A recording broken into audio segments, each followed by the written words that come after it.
Bonjour, bonjour tout le monde, heureuse de vous retrouver aujourd'hui pour cette nouvelle semaine et ce nouvel épisode d'À table avec Annabelle. Et en ce début de semaine, eh bien, je veux prendre le temps de remercier toute la famille des partenaires. Un grand merci à vous tous. Et aujourd'hui, eh bien, je suis avec Aurélie, Stéphanie et Sandra. Bonjour les filles, Bonjour. vous allez bien? Bonjour les filles. Et, allô Aurélie. Et donc, je disais que je remercie toute la famille des partenaires et je ne sais pas si vous saviez, mais on reçoit aussi des sujets de prière des partenaires. Et aujourd'hui, j'aurais aimé qu'on prie particulièrement, j'ai regardé les sujets de prière et j'ai vu le sujet de Ruth du Cameroun qui nous disait qu'elle a déposé plusieurs dossiers, plusieurs CV un petit peu partout et qu'elle cherche un travail. Et je crois que Dieu est fidèle. Alors que Ruth s'est engagée pour devenir partenaire, je crois qu'il y a aussi une bénédiction qui se rattache à ce partenariat. Alors, je vous propose qu'on puisse prier ensemble. Aurélie, Oui. Cameroun, prie. On va t'accompagner. Vite fait. Oui, on va t'accompagner pour prier pour Ruth et on croit que Oui, Dieu on va prier lui donne. pour Ruth et pour tous nos partenaires même qui sont dans une situation similaire Oui, parce exact. qu'effectivement, on Pas reçoit facile. plusieurs sujets de partenaires et on prie pour vous les lundis. Sachez qu'on a un temps de chapelle et on prie pour nos partenaires et même dans la semaine encore, on prie pour vous. Donc oui, n'hésitez pas à nous envoyer vos sujets et aujourd'hui, on va prier pour Ruth et pour toutes ces personnes qui cherchent le travail. Seigneur, on croit en ta fidélité, on croit en ta bonté, Seigneur Jésus-Christ. On croit, Père éternel, que tu as dit qu'on va voir la différence entre ceux qui te servent et ceux qui ne te servent pas. Alors que Ruth s'est sacrifiée pour ton royaume en devenant partenaire de cette œuvre, Seigneur Jésus-Christ. Alors que oui, à travers tout ce qu'on fait ici, on voit des témoignages de vie transformée. Seigneur, nous venons devant toi aujourd'hui et nous te disons qu'une porte s'ouvre dans la vie de Ruth et qu'une porte s'ouvre dans la vie de toutes ces personnes qui recherchent du travail, la vie de ces personnes qui ont déposé des CV à gauche et à droite et qui s'attendent à des réponses. Seigneur, nous venons déclarer aujourd'hui que leur CV ne sera pas ignoré, qu'il ne sera pas ignoré au nom de Jésus-Christ et nous croyons que la faveur les accompagne. Tu es le Dieu qui incline le cœur des rois en notre faveur et nous déclarons que les responsables des ressources humaines, des personnes qui ont un pouvoir de décision par rapport à l'embauche de ces gens, que ces personnes aient le cœur incliné par ta puissance, Seigneur Jésus-Christ. Seigneur, merci parce qu'aujourd'hui même, cette semaine même, des appels arriveront et plusieurs trouveront ce travail. Par la puissance du nom de Jésus, nous le déclarons et nous disons Amen. Amen et Amen. Amen. Alors Ruth, si tu nous suis, eh bien écris-nous, contacte-nous pour nous dire quand tu as trouvé un travail. Et puis pour vous tous aussi, les partenaires pour qui nous avons prié, eh bien n'hésitez pas à partager aussi cette bénédiction pour nous dire ce que Dieu a fait dans votre vie. Et alors on se réjouit pour toutes ces nouvelles opportunités. Je crois même que certains d'entre vous, vous devrez faire des choix parce qu'il n'y avait rien qui rentrait. Mais là, il y aura trop de choses qui rentrent. Seigneur, maintenant, ce sera qu'est-ce que je dois choisir. Alors, Seigneur te conduira. Et cette semaine, les filles, on va parler de pardon parce que dans la vie, malheureusement, on passe à travers des moments quelquefois relationnels, notamment difficiles, et où on est face à un choix. Est-ce que je vais pardonner ou est-ce que je vais garder cette offense? Et quelquefois, on n'a pas l'impression qu'on a ce choix, en fait, parce que la blessure, la douleur peut être tellement grande qu'on se dit, mais est-ce que je pourrais vraiment m'en sortir un jour? Mais la bonne nouvelle, c'est que oui, on peut s'en sortir un jour. Le pardon, c'est possible, c'est accessible, c'est pas quelque chose d'impossible, réservé à une certaine élite. Nous tous, nous pouvons pardonner par la grâce de Dieu. Et il y a des choses qui sont plus difficiles aussi peut-être à pardonner que d'autres. On va souvent dire pardonner l'impardonnable. Et une des choses, je trouve, qui fait partie des choses les plus abominables qu'on peut vivre sur cette terre, c'est l'abus, c'est les viols, les abus sexuels. C'est tellement répandu, tellement de vies ont été brisées à cause de ça, des vies de femmes qui après entrent aussi dans le mariage, entrent dans une saison de maternité avec tellement de blessures parce que elles ont vécu toutes sortes d'abus. Et c'est pour ça qu'on dit oui, pardonner l'impardonnable. Est-ce que c'est possible? Et aujourd'hui, eh bien, nous recevons Rachel. Bonjour Rachel, qui est avec nous Bonjour. et qui va nous partager, tu vas nous partager, Rachel, ton témoignage, Mmh. comment l'inceste, comment l'abus ne t'a pas détruite. Et je crois Mmh. que on a besoin d'entendre ce genre de témoignage. On a Mmh. besoin de savoir que c'est possible d'être entièrement restauré, pas juste un peu, mais entièrement restauré. Et c'est ce que tu témoignes, c'est ce que tu partages aussi autour de toi, un vrai Mmh. message d'espoir et de Mmh. restauration vivant. Donc, bienvenue à toi, Rachel. On est très heureuse de t'accueillir Mmh. aujourd'hui. Merci, hein, merci pour, l'opportunité. Ben écoute, allons-y. Eh beh, Comme... super. Ça prend du courage, en tout Oui, cas, franchement. Oui, oui. Bienvenue parmi nous. Et puis, on est content de t'avoir. Je suis certaine que ton témoignage va être une source d'encouragement pour plusieurs femmes qui ont traversé une épreuve comme ça. C'est quand même difficile et mm, mm, ça prend du courage quand même. Mmh. Merci d'être C'est avec vrai. nous. Donc toi, Rachel, Super. tu es Mmh. mariée, c'est ça, depuis 8 ans? Exactement. 8 ans, 8, 9 ans? 8 ans? 9 ans. 9 ans, ok. Je suis Depuis... Et mariée, vous ouais, ouais. avez... c'est là où vous avez 3 enfants? Exactement, Bah, 3 c'est bon, enfants. vous avez Oui, 3 oui. et donc voilà, par la grâce de Dieu, tu as pu, former cette famille. Tu es toi-même Mmh mh. aussi, impliquée, au sein d'une équipe, ministérielle, dans une église, aux côtés Exactement, d'ailleurs, oui. de ton mari. Donc en fait, vraiment, c'est, le portrait quasiment d'une famille parfaite. En plus, je vous ai vu Oui. et c'est vrai que vous êtes Oui, quand même assez Ah beaux oui, ça ensemble. fait beau. Ouais, quand merci. même, quand même. Les C'est enfants, vrai. quel âge les Ouais, enfants? non, trop mignon. Tes enfants, ils Alors, ont quel ils âge? ont 6 ans, 3 ans et 2 ans, donc je suis bien Ah, ben occupée, ils oui, s'ennuient pas. c'est mignon. Et Oui. donc en fait, bah, pour un peu nous remettre dans le contexte, c'est Mmh. que donc ça fait, 9 ans que tu es mariée, tu es rentrée dans le mariage et Oui. vous avez comment tu disais? Vous avez eu un début de mariage, qui était vraiment bien et cetera Mmh. et là, en Mmh. fait, il y a eu un déclic, il y a quelque chose qui a commencé à se passer en toi, et Mmh. ce qu'on va appeler, bah, on va le dire, hein, tout de suite, c'est la mémoire traumatique, Hmm. qui s'est comme, Exactement. réveillée et tu Mmh. avais quel âge à ce moment-là? J'avais, 20 ans. J'avais 20 20 ans à ans, peu OK. près. Tu avais 20 ans Mmh. et du coup, bah, tu peux peut-être nous expliquer ce qui s'est passé à ce moment-là, puis après on reviendra un peu plus sur ton enfance, du coup. Oui, très bien. Alors, oui, donc, au final, c'est quand je me suis mariée que tous mes souvenirs sont remontés à la surface. Donc disons qu'au moment où je me suis mariée, disons que j'avais un terrain assez propice pour vraiment, me sentir bien, me sentir à l'aise et c'est là que les souvenirs sont vraiment revenus et c'était des souvenirs de viol et d'abus. Hmm. Donc, ce qui a été compliqué, c'est que c'est des souvenirs pour moi qui étaient mais vraiment, improbables. C'était pour moi impossible et surtout, je me disais que comment c'est possible qu'à l'âge de 20 ans, on puisse se souvenir de ce genre Mmh. de choses. Pour moi, c'était impossible. Et ce qui fait que j'ai essayé de refouler ça. J'ai essayé de l'enfuir.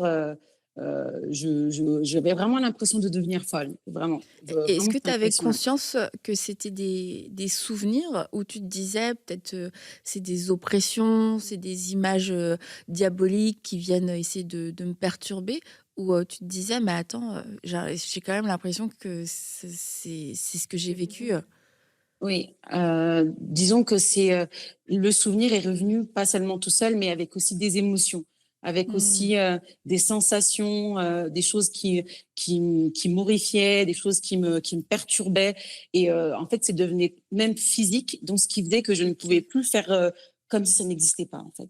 Hmm. Mmh. Et est-ce Donc qu'il y a eu un c'était vraiment terrible. déclencheur? Est-ce qu'il y a eu un déclencheur quand il s'est revenu? Ou bien est-ce que tu peux te Alors, souvenir d'un moment, qu'est-ce que quelque chose qui a déclenché cette mémoire-là? alors déjà, c'est le mariage et Ouais, justement quand on se marie, on est confronté très vite à la sexualité ouais, c'est et je ça. pense que c'est ça qui a réveillé les choses et sans parler des grossesses, ça réveille tellement de choses à l'intérieur de nous-mêmes que vraiment ça a été, ouais, le mariage, voilà avec les enfants, tout ça, toutes ces fortes émotions en fait ont réveillé, bah, ce qui était vraiment enfui et endormi. Donc je pense qu'il fallait que je sois dans un terrain où je me sentais à l'aise, où je me sentais Mmh. bien, où je me sentais protégée pour que ça puisse remonter à la surface. Hmm. Mmh. Mmh. Et avant ça, toi, tu jamais eu de doute ou de soupçon? Tu t'étais jamais demandé: «Mais est-ce que, j'ai été Mmh. abusée?» Ben, disons que avec l'expérience maintenant, avec les années, je me rends compte que quand j'étais adolescente, j'en avais parlé un petit peu avec des copines ou voilà Mhm. ou des personnes voilà autour de moi, mais je n'arrivais pas à remettre la personne, j'arrivais pas à remettre le Mm. contexte, donc j'en parlais, mais en fait tellement que ça semblait faux qu'au final, Ouais. je me suis dit ben que c'était pas vrai et ma mémoire s'est de nouveau éteinte. Mhm. Donc voilà. Et tu connaissais Mm. ce principe de la mémoire traumatique? Pas du Tu en tout. avais déjà entendu Et parler? non, non, pas du tout. C'est à l'école d'aide-soignante où on commençait à Mm. parler de ce genre de sujet et qu'en fait, petit à petit, la psychologue qui était là ce jour-là, elle en a parlé et c'est là, ça m'a fait tilt. Je me suis dit, ah, c'est peut-être que ce que je vis. Et après, il y a d'autres circonstances, des témoignages, des personnes qui venaient me parler de ce genre de sujet. Et c'est là que je me suis dit, c'est vraiment réel et tu n'as pas le choix d'y faire face, en fait. Donc, Mhm. Et ça a mais duré combien de temps un petit peu ce moment où ça te mmh, revenait mais que tu subissais, tu vois, sans que tu aies encore la clé pour savoir quoi en faire et ça a duré à peu près combien de temps? à peu près 2 ans. Donc, Ah ouais, vraiment de 2 quand ans, je me suis waouh! ah ouais, ouais, ouais, c'est Waouh. à peu près 2 ans parce que surtout ce qui était difficile pour moi, c'est que j'avais le souvenir de la personne et je me disais OK. et cette personne, je lui parlais OK. et en fait, je me disais: «Mais comment c'est possible d'être en contact avec cette personne, de lui parler, comme si rien n'était et Mm. d'avoir ces souvenirs liés à cette personne?» Et c'est ça qui a fait que ça a mis autant de temps pour que ça devienne réel. D'accord. Mais après, ça devenait, même quand je priais à un moment donné, ça revenait, ça s'imposait à moi. Donc au final, j'avais plus le choix. J'avais plus le choix de vraiment affronter et de dire, ben là, ça fait 2 ans que ça traîne. Mm. Il faut Mmh. maintenant que tu commences vraiment à y faire face Mmh Mmh. mh. Est-ce que et en tu en as parler parlé surtout. tout de suite? Quand tu as eu le souvenir et quand tu as eu la mémoire qui est revenue, est-ce que tu as mis du temps à en parler ou est-ce que tout de suite tu as commencé à aborder le sujet avec, d'autres personnes? Alors, la première personne à qui j'en ai parlé, c'est mon mari et Mmh. déjà, ça s'est très bien passé parce que, il a tout de suite compris parce que il commençait à voir que j'étais pas bien Mmh. et c'est là aussi qu'on voit la force du Saint-Esprit. C'est que moi, je l'aurais peut-être gardé pour moi pendant longtemps, mais en fait, c'était un jour, je faisais ma petite vaisselle et en fait, d'un coup, j'ai ressenti, une forte pression, en fait et qui me disait: «Parle, dis-lui», en fait et quand Mmh. il est revenu, je lui ai parlé, il m'a tout de suite écouté, il m'a tout de suite compris. Ça faisait presque 6 mois de mariage, je crois, à peu près, Mmh. voilà, que j'ai pu Mmh. commencer à en parler avec lui et après derrière, voilà, déjà le fait qu'il m'ait compris, ça m'a rassurée mais par contre, pour en parler vraiment à mon entourage en entier, donc je veux dire, ma mère, mes sœurs, voilà, ça a pris un peu plus de temps, presque 6 ans. Presque 6 Oh! ans parce Ah! que ouais, oui, oui, Oh! oui, oui. Mais parce que vraiment, quand on annonce ce genre de choses, ça fait vraiment Ouais, l'effet d'une ouais, Il y a bombe des Waouh. et conséquences, ouais. Mmh. ouais, il y a des conséquences même si, j'étais proche de mes sœurs toujours, mais c'était quand même, dur d'arriver et de leur imposer ça. Mmh. Donc et en plus, moi, de base, je suis quelqu'un d'assez joyeux et tout. Donc j'arrivais un petit peu à cacher la situation, mais en fait, à un moment donné, j'ai dit qu'il faut absolument que je leur parle et petit à petit, ça s'est fait. Je leur ai parlé et elles aussi, elles m'ont cru. Donc ça m'a aidée et après d'autres personnes l'ont su, mais Waouh. C'est fou. certaines personnes ont réagi, pas comme je le voulais, dans le sens que Mmh. Ah certaines ouais. n'ont pas cru. ouais. Certains, ont gardé vraiment un silence mais avec le temps, j'ai appris plutôt à respecter le silence des gens parce que c'est un sujet Mmh. tellement, dur que c'est compliqué pour les gens. Ils ne savent pas comment Ouais. réagir, savent pas comment nous aider. Donc et surtout quand on arrive avec un bagage comme ça après 20 ans. Donc Ben, c'est Ouais, ça. ça aussi. voilà quoi, Mmh. ça qui est compliqué. Et Et c je me posais, excuse-moi, Aurélie, je me posais la Mmh. question, est-ce que durant ces 6 années-là, est-ce que tu as eu besoin de validation? Est-ce que dans ta tête, tu dis, c'est vrai, c'est pas vrai? Tu sais, puisque c'est c'est quoi le comme, processus, en oui, fait? Ouais. exact. Je sais pas si c'est, Mmh. est-ce que tu te demandais, c'est quoi ce que je ressens là? Est-ce que c'est vrai? Est-ce que c'est mon imagination? Est-ce que je peux aller valider avec une personne? Parce que Mmh. des fois, dans des situations comme ça, c'est des sentiments qui sont partagés. Il y a de la Ouais, même si oui. c'est Mmh. une fausse culpabilité, mais tu comprends, Mmh. il y a tout ça qui est entremêlé. Donc, Mmh. 6 ans dans tes pensées, comment c'était dans ta tête? Eh ben, mais vraiment, j'avais l'impression d'être folle. Sincèrement, au Ouais, ben début, c'est ça je me que. disais, il y a un problème, quoi. Ouais. Tu t'inventes une vie. Mais comme je disais tout à l'heure, c'est que ces souvenirs reviennent aussi avec des émotions, tout ça. Donc, je les ressentais pleinement et Mm. j'avais pas le choix, à un moment donné, d'aller demander de l'aide.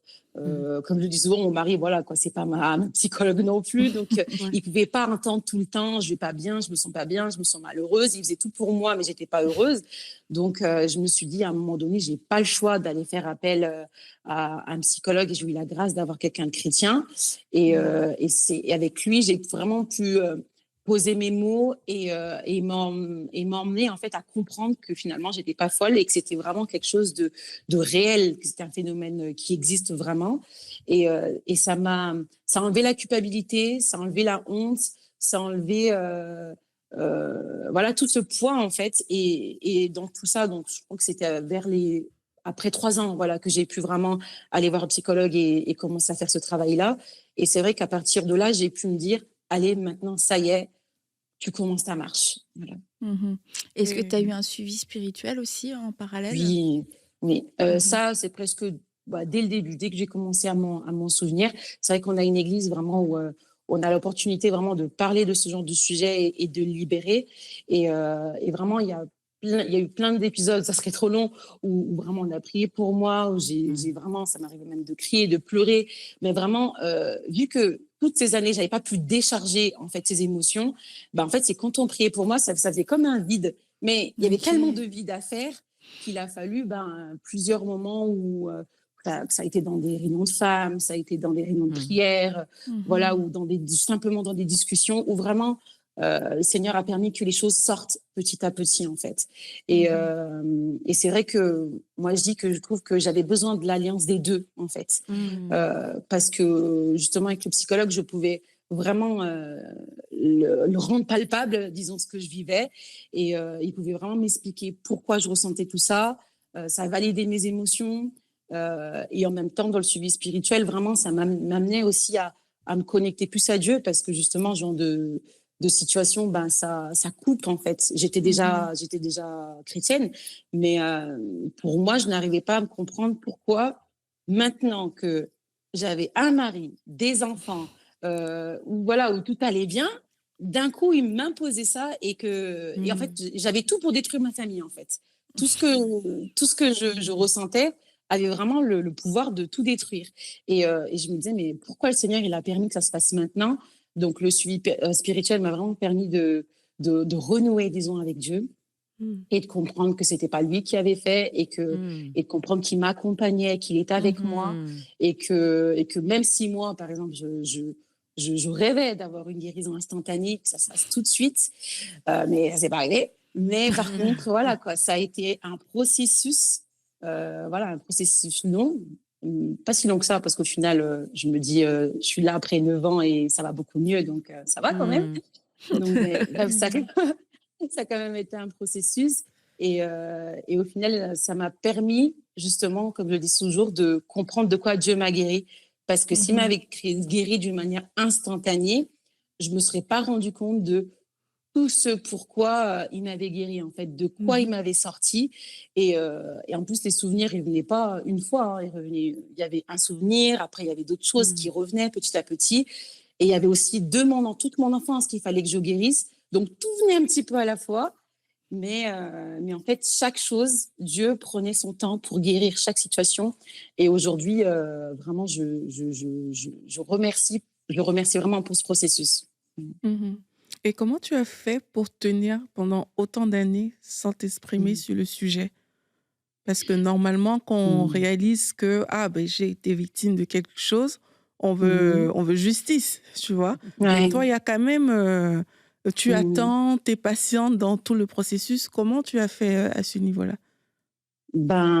Déjà, il faut un peu repartir sur mon enfance dans le sens que on a grandi dans une famille où on était tous dans la même maison, mais en fait, le Mmh. chef de famille qui était mon père a tout fait de manière consciente ou inconsciente, je sais toujours pas, mais en tout cas pour détruire et diviser notre famille en fait. Il y Mmh. a tellement d'actions, tellement de situations qui ont fait que on grandissait dans la même maison, mais on était séparés.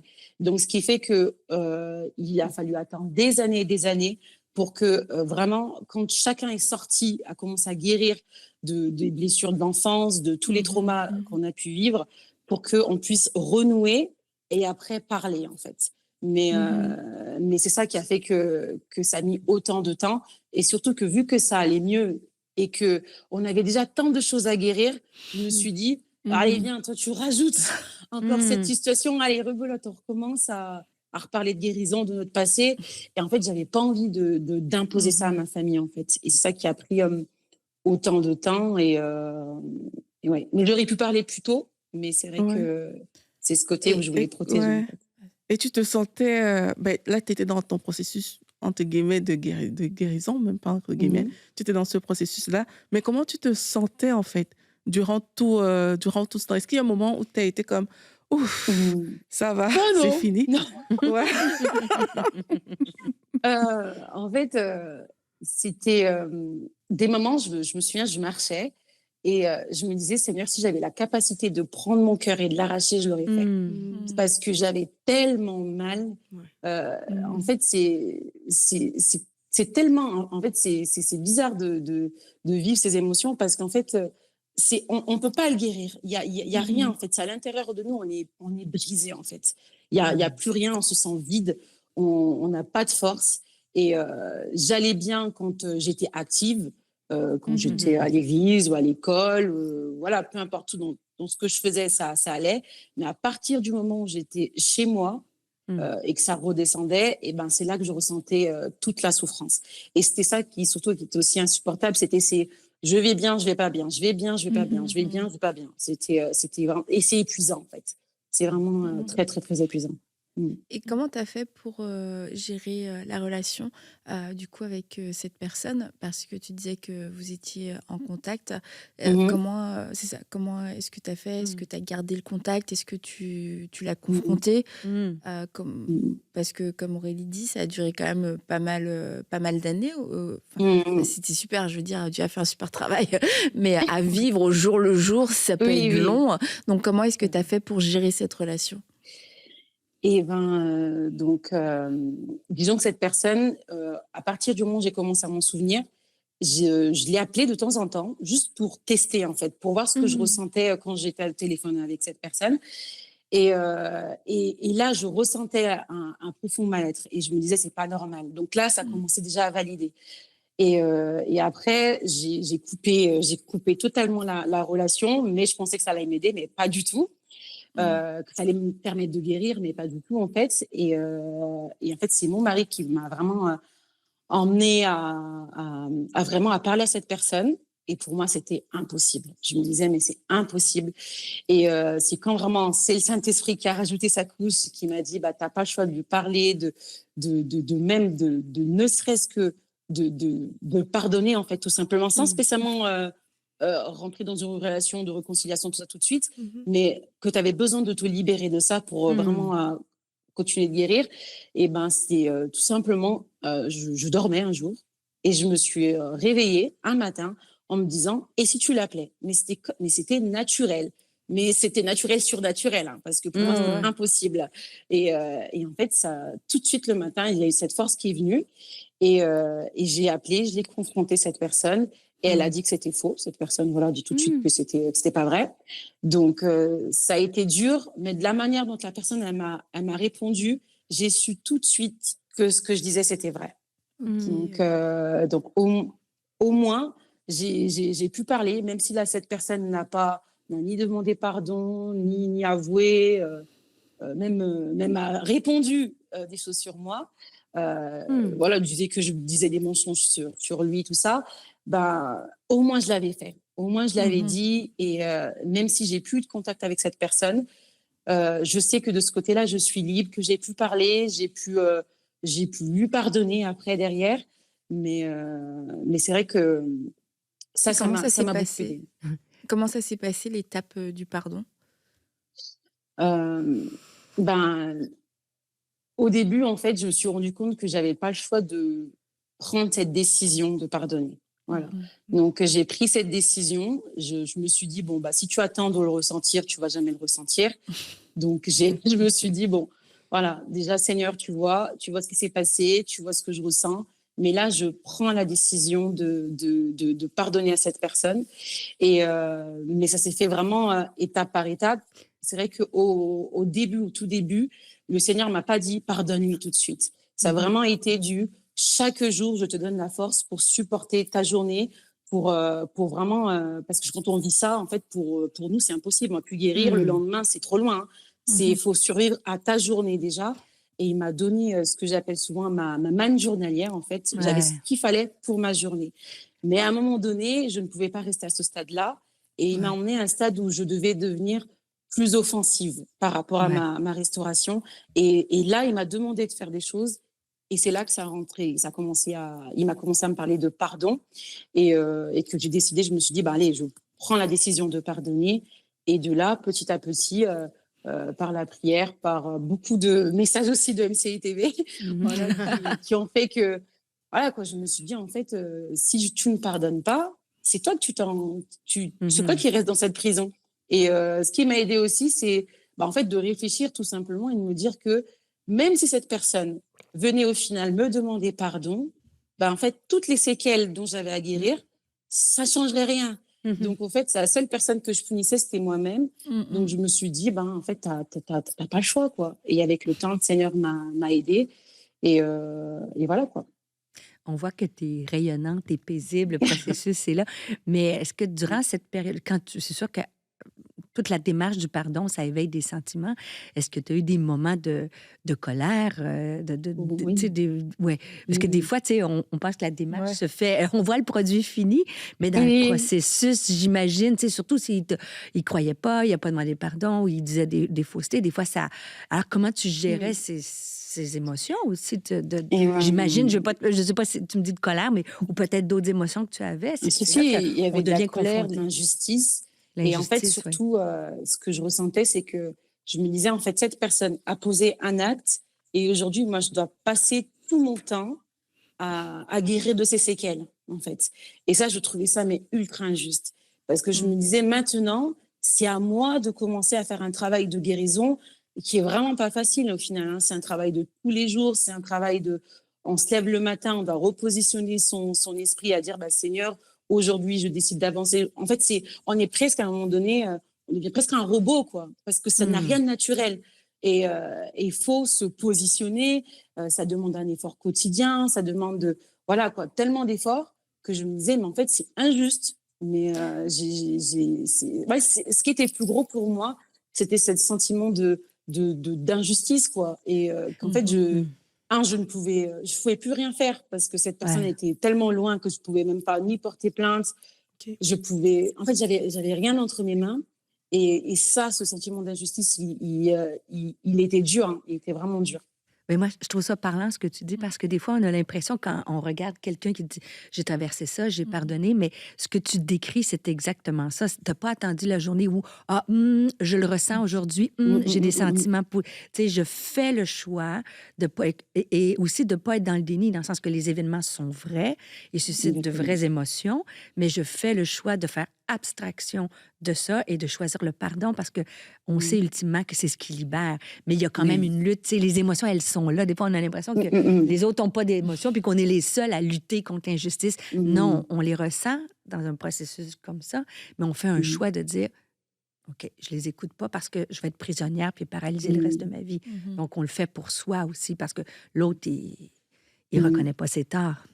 Oui. Et une chose, ce que j'aimais. vas-y, Rachel. Ah oui. Non, vas-y. Et en fait, ce que j'ai aimé avec cette marche de pardon et de guérison, c'est que le Seigneur m'a emmenée à devenir plus forte.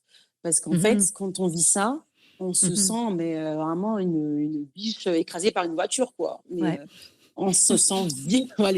L'image n'est pas... Je ne sais pas si c'est parlant, mais... C'est très clair. Pour nous, au Canada, voilà, oui, quoi. ça parle. Voilà. Et vraiment, Avec même on un se petit peu sent, de neige. voilà, qu'on vit de rien du tout. Et en fait, toutes ces démarches qu'ils nous demandent de faire pour guérir, elles sont extrêmement difficiles. Elles sont dures. Mais quand on choisit de les faire et qu'on décide de les mettre en pratique, on se dit « Ah ouais, mais je suis forte. Ah ouais, Seigneur, il va me permettre de faire ça. » Donc, au début, c'est des trucs tout simples. après ça monte crescendo. Le pardon, c'est un stade assez, Mhm. assez haut. Et lui, ben, quand on a fait ça, on se dit, ah oui, c'est vrai, Seigneur, je suis plus forte que ce que j'ai vécu. Tu me donnes une force que même au final, quand avant, par exemple, moi, à l'époque, quand j'avais pas ces souvenirs qui étaient remontés à la surface, je me sentais pas aussi forte, je me sentais pas aussi solide, je me sentais pas aussi ferme dans ma foi. Ma relation avec Dieu n'avait rien à voir. Que là, dans ce processus, j'étais plus solide qu'avant, même si mes émotions me montraient tout le contraire. Mais en fait, je me sentais plus grande. Et le Seigneur, il a utilisé vraiment une histoire en particulier qui continue à me parler jusqu'aujourd'hui. C'était de la femme sunamite, dans le sens que, bref, pour la faire courte, c'est dans 2 Rois, je ne sais plus combien, mais en tout Chapitre cas, c'est dans 4. 2 Rois. Chapitre Ah, 4. voilà. C'est ça.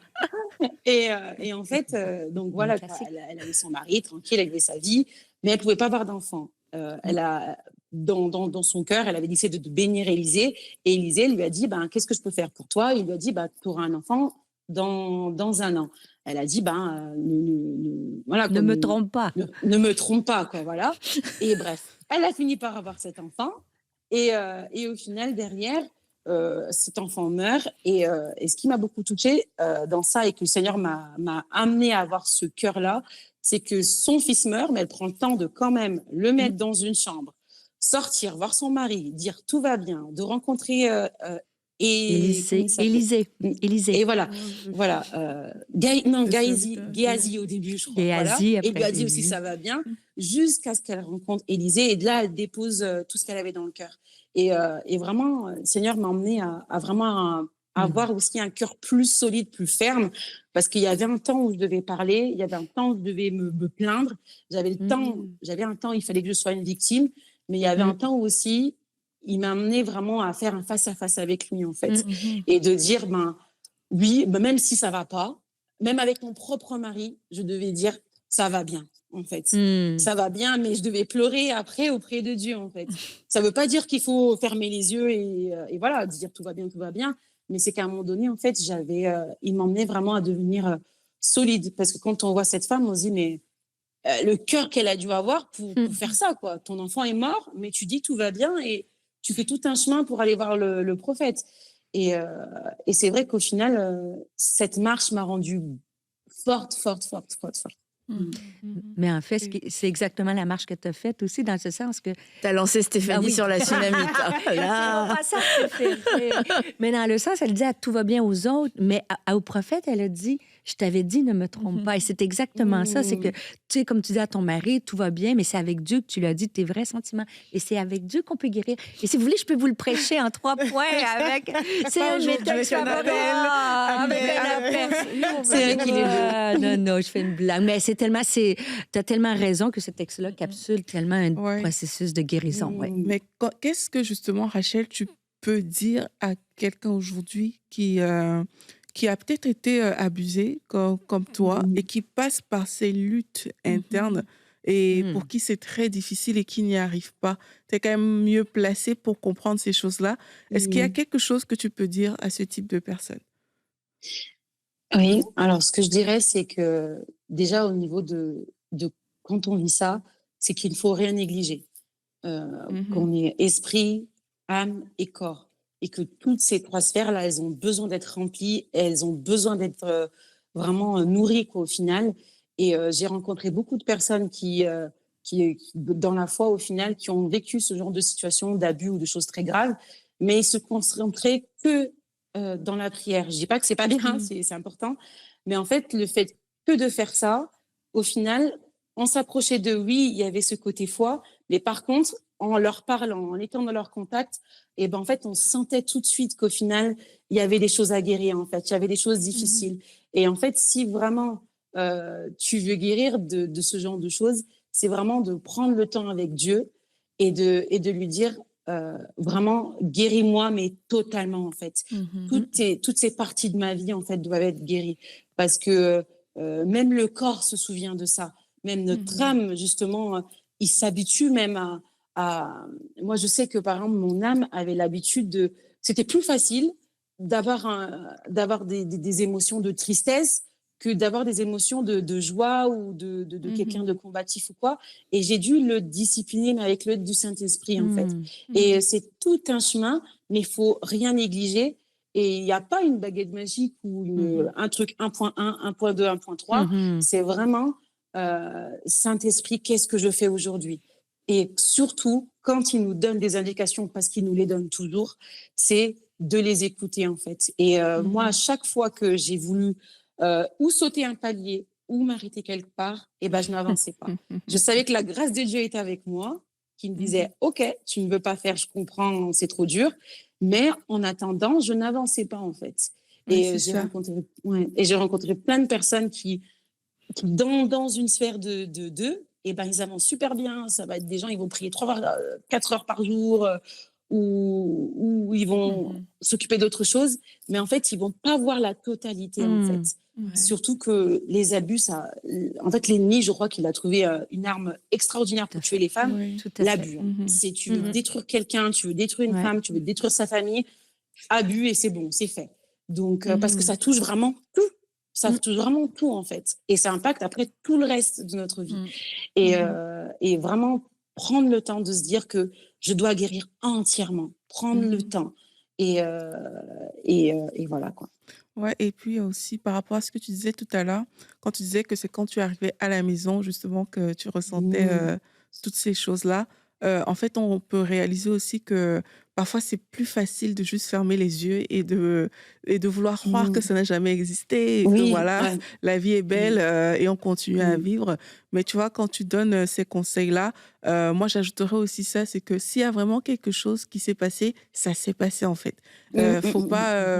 Faut pas juste chercher. Parfois, hein, chez nous, on met la télé, ça tourne et quelque part, ça nous relaxe. Ça te fait oublier tes soucis, ça te fait oublier toutes sortes de choses. Mais il faut pas chercher à oublier, justement. Faut pas chercher à Oui. oublier. Il faut chercher à confronter. Comme tu dis, si le Saint-Esprit t'amène là, mais c'est pas pour rien. C'est qu'il faut prendre le temps de s'arrêter dessus. Et je pense qu'il y a peut-être beaucoup de personnes qui nous suivent aujourd'hui qui ont besoin de s'arrêter sur quelque chose qui s'est passé dans leur vie et de dire Saint-Esprit, je veux plus fuir en fait.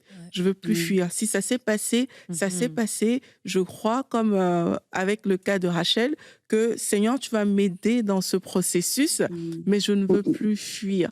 Donc, si c'est votre cas, peut-être à vous qui nous écoutez aujourd'hui, prenez cette décision de dire je ne fuirai plus devant cette situation-là, mais Saint-Esprit, je choisis d'agir avec toi, avec cette sagesse que Rachel a eue, parce que je trouve que dans l'histoire de Rachel, il y a une sagesse remarquable. Énorme, Donc, vraiment, avec l'équilibre. cette sagesse-là, cet équilibre, comme Stéphanie, tu dis, faites ce pas aujourd'hui et on croit, on a prié pour vous en début d'émission, on croit que le Seigneur va libérer votre cœur.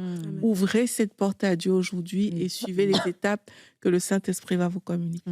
Et moi, je veux te remercier, Rachel, aussi d'avoir partagé ouvertement les différentes étapes. Et je dirais que tu nous as pas vendu du rêve, mais c'est très bien dans le sens où quelquefois, on peut aussi brusquer et simplifier ce chemin de restauration. Voilà, t'es guéri, t'es restauré dans le nom de Jésus, c'est terminé. Et aussi, par rapport, je le dis aussi par rapport à des pasteurs, à des conseillers, à des ministères et tout, c'est de comprendre qu'il y a un chemin de guérison. Et oui, il y a des choses qui se font instantanément, et il y a des choses qui ne se font pas instantanément. Et dans tout chemin de restauration, il y a des petits pas et il y a des grands pas. Et les deux sont hyper importants parce que un grand pas nous va faire gagner, nous faire parcourir une distance de façon surnaturelle en très très peu de temps. Mais tous ces petits pas, c'est autant de distance aussi parcourue et qu'on doit parcourir. Et ça nous apprend la confiance en Dieu, la dépendance envers lui. Et une chose que tu as dite qui m'a quand même qui m'a marquée, et j'ai besoin d'y réfléchir après l'émission. Mais tu vois, c'est tout ce processus avant d'arriver au pardon.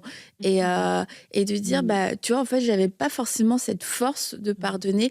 Et il y a eu ce temps où tu as souffert, en fait, et où la douleur avait besoin de sortir, de s'exprimer. Et tout ce qui avait été refoulé pendant toutes ces années et que le temps du pardon est venu après. Et c'est vrai que quand on écoute ton histoire, bon, on sent qu'il y a une grande sagesse, mais de la part de Dieu, en fait, dans tout ce qu'il a fait, qu'il y a une grande cohérence. Et tu prenais cette histoire de la femme sunamite, et c'est d'être conscient, ok, il y a un ordre, il y a une sagesse dans ton plan, Seigneur, et de la comprendre. Alors, ton chemin à toi est ton chemin, parce que le fait d'avoir su que tu avais été abusée plusieurs années plus tard, bah, c'est sûr que c'est un autre chemin que la femme qui le sait depuis des années et des années et qui vit avec ça. Mais ceci dit, dans tous ces chemins-là, bah, Dieu a une sagesse, et c'est d'aller dans ces étapes quand lui nous y amène, et ne pas rester trop longtemps dans une étape quand c'est le temps de passer à l'autre étape, comme tu le disais. En tout cas, je trouve que ton histoire est très instructive sur le cœur, l'amour de Dieu, et sur la sagesse de Dieu aussi. La patience aussi. Voilà. La sagesse, vraiment. Mais merci beaucoup, Rachel. Et Merci à encore vous. une fois, on le dit souvent dans cette émission, dans la table, mais ce que Dieu a fait pour toi, il peut le faire aussi pour d'autres femmes. Tout à fait. Et de voir que, tu sais, à quel point c'est sincère et c'est profond, c'est authentique, cette restauration. Bah, je crois que ça... Toi-même, ta vie, ton témoignage communique ce désir de vivre cette relation avec Dieu pour vivre cette restauration jusqu'au bout. Alors, un grand merci, Rachel. Merci et puis, beaucoup. salut toute ta famille. Et on a été très contente de pouvoir être avec toi. Et Moi aussi. bah, écoute, on se dit peut-être à bientôt, parce que tu étais passionnante. Oui, Rachel, c'était... Merci Super, pour tout. merci, Rachel. À très bientôt alors. Très Et à inspirant. bientôt, Rachel. Et puis, vous tous, eh bien, on se donne rendez-vous mercredi. Mercredi, nous allons parler de trahison aussi. Alors, je crois que beaucoup de cœurs ont été brisés à cause de ce genre de relations brisées. Mais vous allez voir, il y a aussi un chemin de restauration qui est disponible. Alors, on se dit à mercredi. Bye bye.